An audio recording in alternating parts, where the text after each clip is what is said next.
శివశివనీల కంఠ సిద్ధగించేటి అల్ల బసవయ్యని పూజ ప్రార్థన చేసేటి అల్ల శివ పంచాక్షరి మంత్రము పఠించే అల్ల. వచ్చినటువంటి కుల బాంధవులందరికీ కూడా రెండు చేతులు జోడించి శిరస్సు వంచి క్షణార్థులు తెలియజేసుకుంటూ, దండమన్న వారికి గండం లేదట, శరణన్న వారికి మరణం లేదట, వంగిన కొమ్మకు ఊరెడ్డం అసలే ఉండదట. అది మన గొల్లకు అంటే కురుమలకు ఈ గొర్రెలు కాసిన వాళ్ళకి బాగా ఎరుకుంటుంది. కాబట్టి కాలే కమ్లే వాళ్ళే తుజుకో లాకోన్సాలు అని చెప్పి పాషం సార్ ఒకసారి చెప్పిండు, నల్లగొంగడు వేసుకున్నవాడా నీకు 1,00,000 నమస్కారాలు అని చెప్పి. నిజంగా నల్లగొంగడు వేసుకొని నల్ల తుమ్మలను నరుక్కుంటూ నల్లరేగడ్ల పుంట తిరుక్కుంటూ నల్ల గొర్రెలను కాస్తుడే కురుముడట. కాబట్టి కురుమలు నిజంగా కురుమలకు ఉన్నటువంటి గొప్ప సంస్కృతి, గొప్ప సాంప్రదాయం ఏదన్నా ఉందంటే, అంటే మిగతా జాతులకు కూడా ఉన్నప్పటికీ మిగతా జాతుల కంటే కూడా అద్భుతమైనటువంటి ఒక సాహిత్య సంపద కావచ్చు, ఒక సాంస్కృతిక సంపద కావచ్చు, ఆ సాంప్రదాయ నేపథ్యం కావచ్చు, ఇవన్నీ కలబోస్తే ఒగ్గు కథ అయింది మనది. ఏంది ఒగ్గు కథ? మన జాతికి ఇది తలకిరీటం లాంటిది, ఒక ఆభరణం. జాతికి ఇంత గొప్ప సంస్కృతి మన దగ్గర ఉన్నది, కానీ ఇవాళ మనది కాకుండా పోతున్నది. ఎవరికి లేనటువంటి గొప్ప సాంప్రదాయం, బండారు సాంప్రదాయం మన దగ్గర ఉన్నది, మనకున్నది, కానీ మనది కాకుండా పోతున్నది. నిజంగా ఎందుకు అంటే, రానున్న కాలంలో ఎవరైనా ఆచార సాంప్రదాయాలను మిగతా రాష్ట్రాలలో చూసుకున్నట్లయితే గొప్పగా కాపాడుకుంటారు.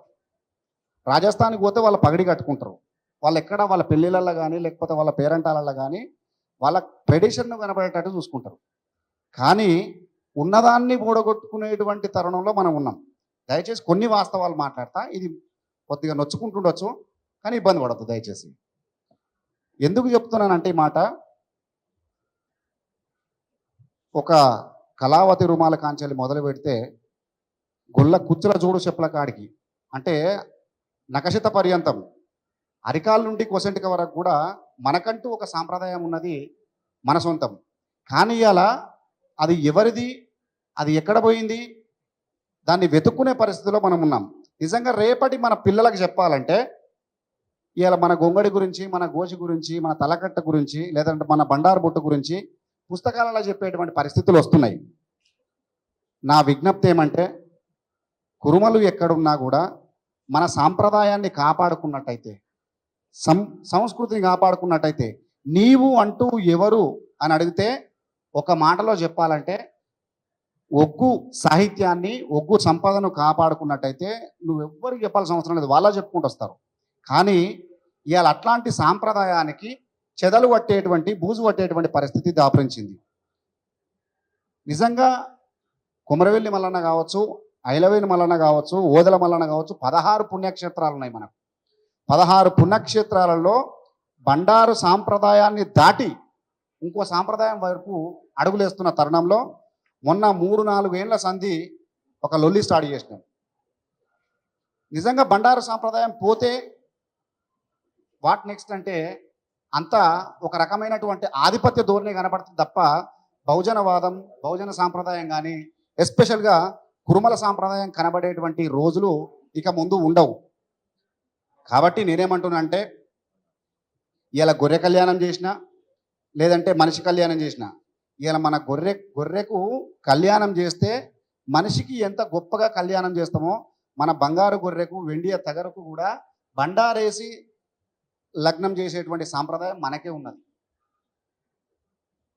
బంగారు గొర్రెకే కళ్యాణం అయ్యో, ఎండియ తగరికే శోభానము, కళ్యాణము దేవ కళ్యాణం అయ్యో, ఇవాళ ఈ పొద్దు కళ్యాణము, మళ్ళీ మేడలదేవి పెళ్లిల నాడు కళ్యాణమో దేవ కళ్యాణము, బీరప్ప కామరతి పెళ్లిల నాడు కళ్యాణమో దేవ కళ్యాణము.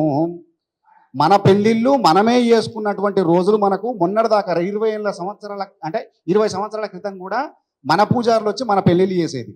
మన పెళ్లిళ్ళల్లో కూడా ఆధిపత్యంగా వచ్చి మిగతా వాళ్ళు కూడా వచ్చి మన పెళ్లిళ్ళు కూడా వాళ్ళు చేసేటువంటి, అంటే మన సంప్రదాయాన్ని మనం ఎటుదోలుతున్నాం అనేది ఆలోచించండి. ఇవాళ బీరప్ప దేవుడు మనం పెట్టుకున్నాం, బీరప్ప కురుమల చరిత్ర, కురుమ కుల చరిత్ర అని చెప్పి పుస్తకావిష్కరణ పెట్టుకున్నాం. అయితే బీరప్ప దేవుని గొప్పదనం ఏంటంటే, బీరప్ప దేవుడు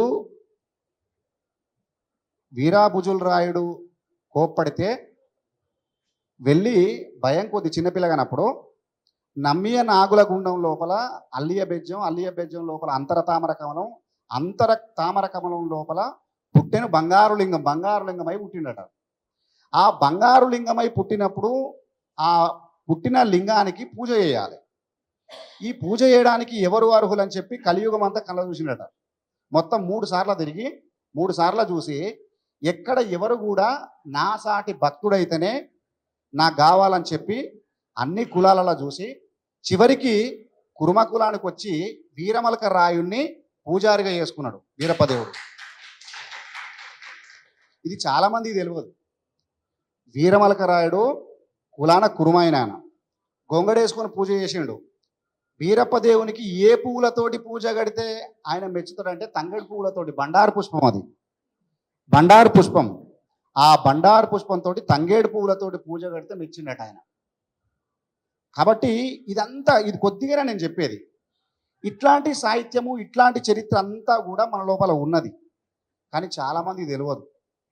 ఎందుకు వీరమలక రాయుడిని ఎందుకు చేసుకున్నాడంటే ఆయన క్యారెక్టర్ను చూసిండు, కురుమల్ల క్యారెక్టర్లను, ఆయన యొక్క వ్యక్తిత్వాలను చూసిండు, కురుమల్ల వ్యక్తిత్వాలను చూసిండు.